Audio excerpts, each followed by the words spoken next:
So today I wanna get into something that I usually don't try to tackle too much because of just the ignorance and everything that's behind it. And I usually don't bring government or anything into the fold.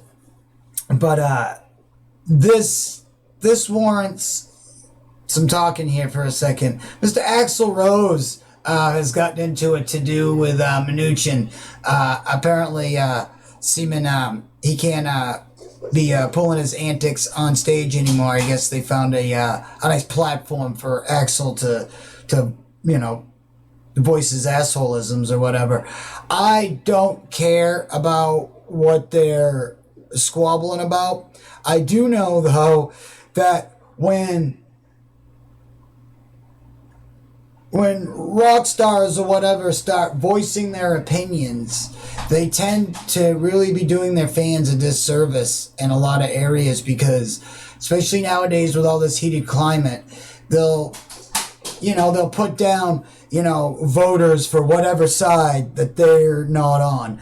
And it's like, music doesn't have political sides. So now you just put that in it.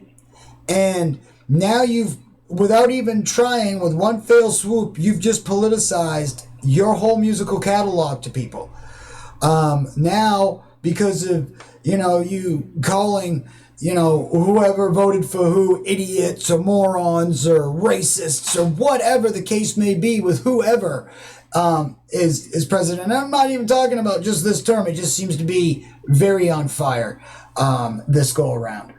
But I really, it's a free country, contrary to popular belief.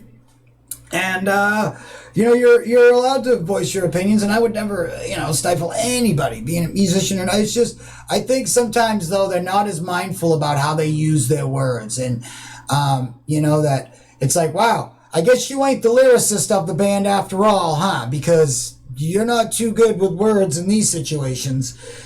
And, again, I just think it does a real disservice to a lot of fans. And there's better ways to point out issues or use your platform or whatever to possibly open up some eyes to whatever it is you want people to see. But just putting people on blast or blanketing a whole swath of society and calling them all morons, idiot, whatever, you forget that in that group of people are or were fans of yours. And now you're bringing your baggage and basically telling them, well, I know you're fans and I've helped inspire you or I've helped you through your day, but you know what? Fuck you. That's basically how it comes off to people. And I think I think you really do a disservice to your fans, when you voice things certain ways. There's much more intelligent ways to get your point across without calling a whole chunk of your fan base names. It's not intelligent. It doesn't make you look any more intelligent than people already think you aren't. So, and I will also add that when you are in a position such as this, you got some clout, and you start to put governmental types or whatever on blast, be expecting them to come back with, well, what the fuck have you done for your country, Mr. Axl Rose? Huh? Besides, cause riots, hate, and discontent, tackle your own fucking fans, and now you look like somebody's aunt. You need to calm down on the old plastic surgery there, buddy. And, holy jeebus. Maybe not so much on the hairdos. But for real, I think people need to do some soul searching about said things, because when you do that, you are alienating a whole chunk of your fan base. And that's, like I said, free country and all that, but you should you should be using your clout to act a bit more intelligent. And I'm not saying that Axl or whatever. I'm just saying overall, there's a lot of them that pull this shit.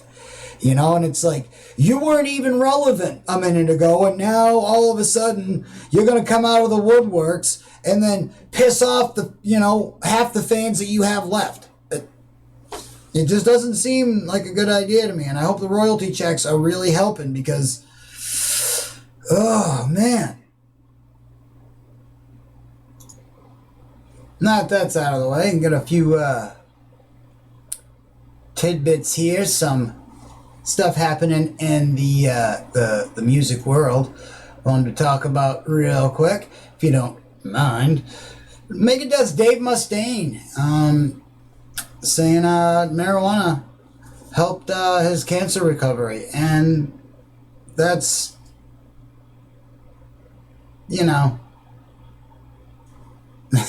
a thing. They recommend a lot of different.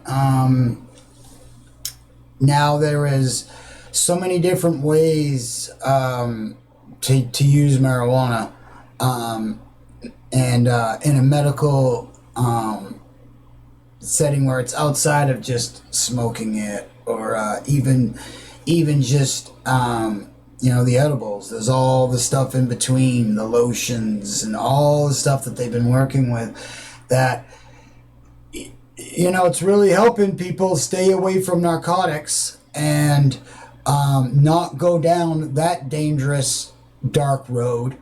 And it's just a much healthier way to get healthy. And we're glad that Dave Mustaine is doing a lot better. We can't afford to lose any more metal icons right now. Just a hell of a musician and an all-around kick-ass friggin' smart fellow too. And we're so glad that he's doing a lot better, and glad that he's found some things to help in his recovery. Just calm down on that cereal there, buddy. Moving along, this is kind of some shitty news. It's, things like this always kind of happen when tragedies. Soundgarden is suing Vicky Cornell, claiming that she misused the tribute proceeds. They did a tribute, and had collected money and all that in honor of Chris Cornell and his passing. And I guess from what they allege, she did not use the funds for what they were supposed to be used for. You can read up more about it over on Loudwire and other places. But never cool to see these kind of things happening, especially, it's still very fresh on people's minds, Chris passing, and so this is always, there's a lot of source of contention for, different people's views and outlooks on this. But, I hope they can get stuff, settled and all that. What I really don't like is when spouses of a deceased band member take a hold of the music and start to take it hostage. And, I'm looking at you, Courtney. And, use it for their monetary gain and claim that, it's for other reasons and it's all just money.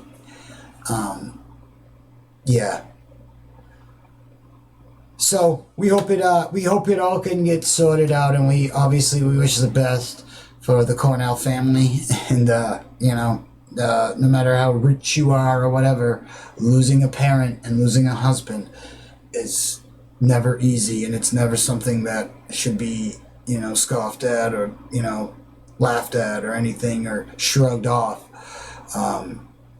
And it also touches on a very serious problem that we have in this country and globally, and that's suicide.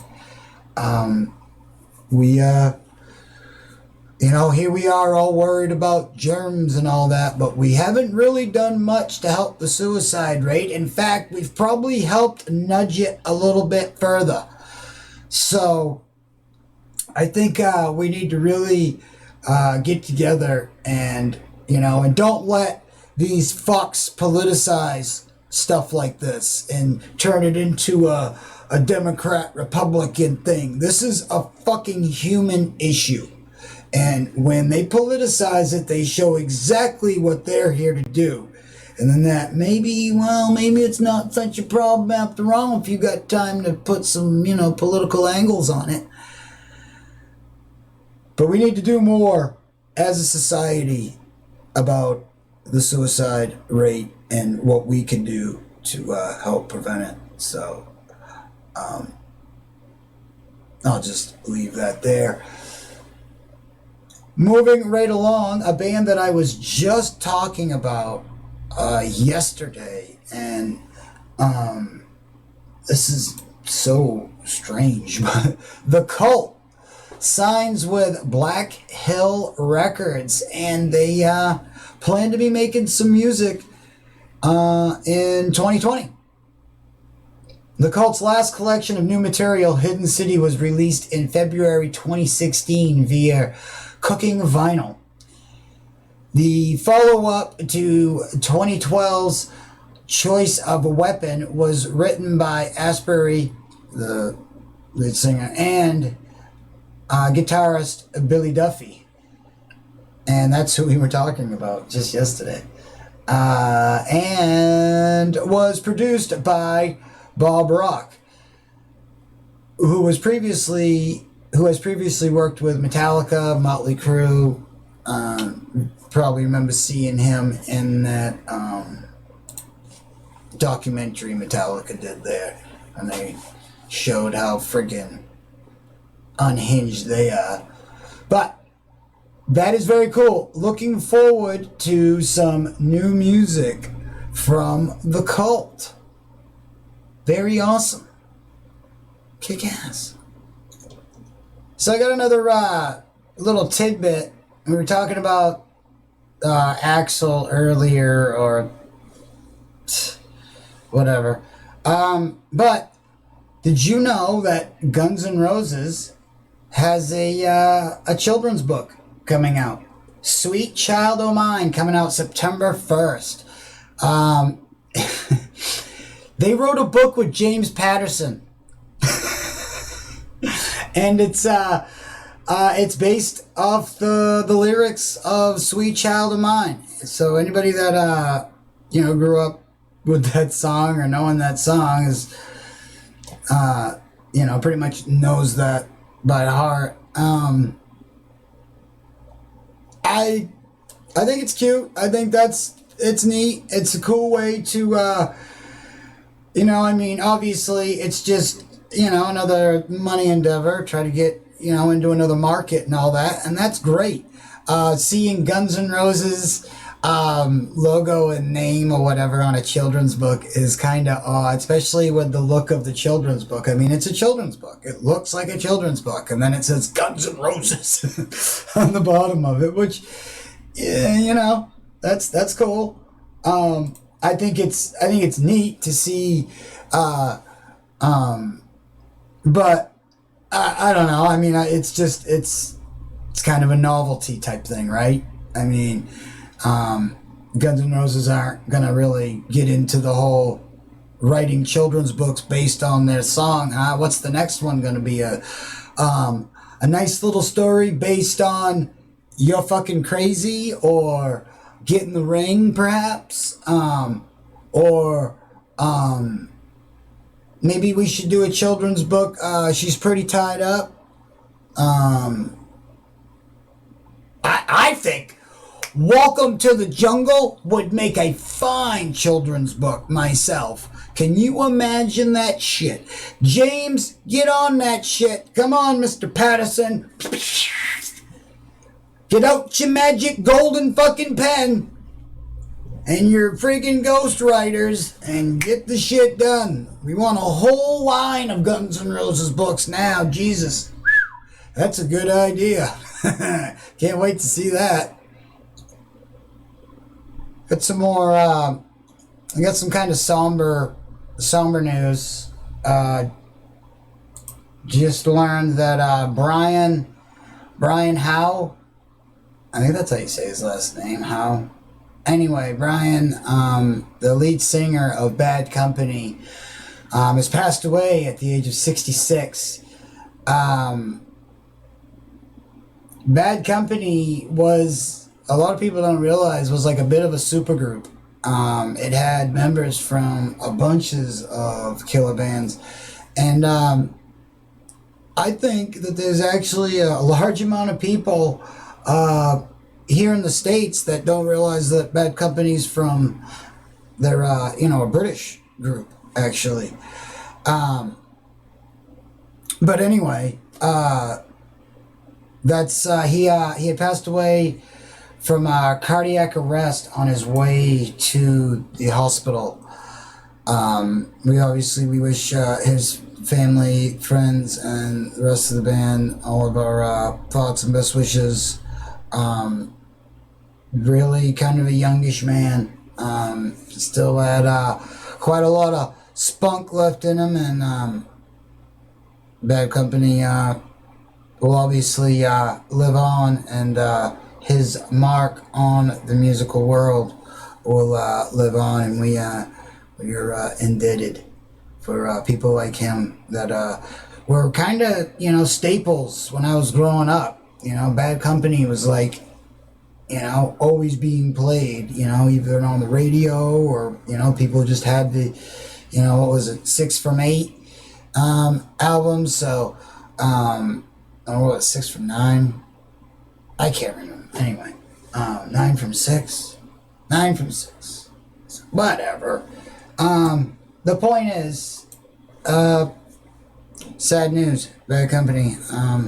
So, once again, thoughts and best wishes and all that. And some other COVID-ish news. Chuck Billy's reported that he thinks he contracted the coronavirus from Will Carroll, the drummer of Death Angel. So there's like a little back and forth going on about that. You can go check out the whole article on Blabbermouth. I'm not sure. I don't know if he meant to, like, if it's just the news doing it, or Chuck Billy kind of meant to put him on blast in the media. I'm not sure if, but at any rate, you can go check out the article over on Blabbermouth if you're interested.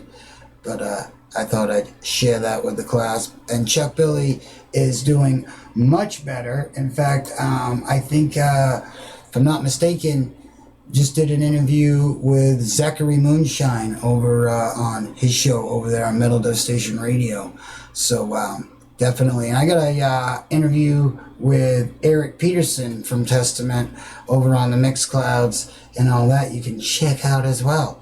But yeah, we're glad that Chuck Billy's doing better, and we cannot wait for Testament to be able to tour. They were supposed to be touring all April, and they are not because of the current weather conditions. So hopefully, when all is said and done, they will be able to schedule this tour proper. Especially seeming it wasn't a very long tour. It was only like a month or so in time. So hopefully they can get all that done, and that will be some cool stuff. So if you liked what you saw here, don't forget to like, comment, subscribe, and all that good stuff. There's all sorts of other links and vids and stuff like that for you to check out. You can also find us over on Twitch and the other streaming services at 9 a.m. every day, Monday through Friday, Eastern Standard Time. Have a good day, everybody. Cheers, decent. Stay wicked. Dig it.